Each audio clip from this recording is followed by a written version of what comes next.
Hi, ഇന്ന് നമുക്കൊരു എരിശ്ശേരി ഉണ്ടാക്കാം. അതിലേക്ക് വൻപയറും മത്തനും എന്നിട്ട് നമ്മൾ ഇതൊരു കുക്കറിലേക്ക് ഈ വൻപയർ ഇട്ട് കൊടുക്കണേ.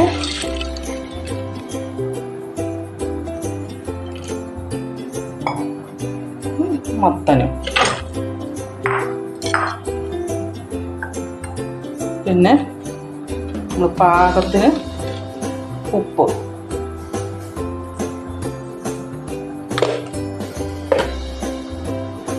എന്നിട്ട് ഇതിന് നമ്മൾ കുറച്ച് വെള്ളം, വേവാൻ ആവശ്യമായ വെള്ളം ഒഴിച്ച് ഇങ്ങനെ കയ്യിൽ കൊണ്ടൊക്കെ ഒന്ന് ഇളക്കി നമുക്കൊന്ന് അടച്ചു വയ്ക്കാം.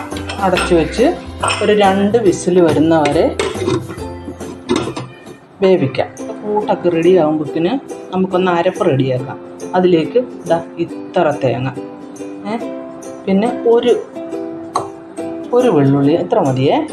പിന്നെ കുറച്ച് വലിയ ജീരകമാണ് ഇത്. പിന്നെ മഞ്ഞൾപ്പൊടി, എരിവിനാവശ്യമായ പച്ചമുളക് എല്ലാം കൂടി നമുക്ക് നന്നായിട്ടൊന്ന് അരച്ചെടുക്കാം. ഈ അരപ്പ് നമുക്കിതിലേക്ക് ചേർത്ത് നന്നായിട്ട് മിക്സ് ചെയ്ത് വെക്കാം. തിളയ്ക്കുമ്പോഴേക്കിന് ഇതിലേക്ക്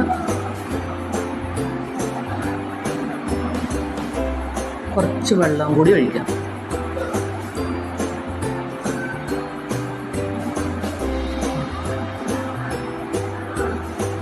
ഇനി അത് തിളയ്ക്കുമ്പോഴേക്കിന് നമുക്ക് വറവിടാം.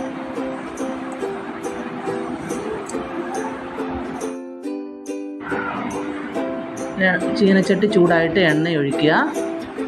എണ്ണ ചൂടായി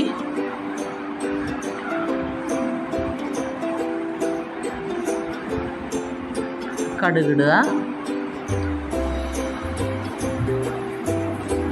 അത് കഴിഞ്ഞ് കുറച്ച് അരിമണി ഇടുക.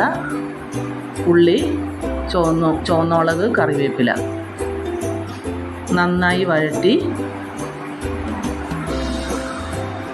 ചുവപ്പ് കളറായി കഴിയുമ്പോൾ കുറച്ച് തേങ്ങയും കൂടി അതിലേക്കിട്ട് വറക്കുക. ഒരു 2 സ്പൂണ് തേങ്ങ. അധികം മൂത്ത് പോവാതെ കറുപ്പാകാൻ പാടില്ല. നമ്മുടെ എരിശ്ശേരി ഇവിടെ റെഡി ആയിട്ടുണ്ട്.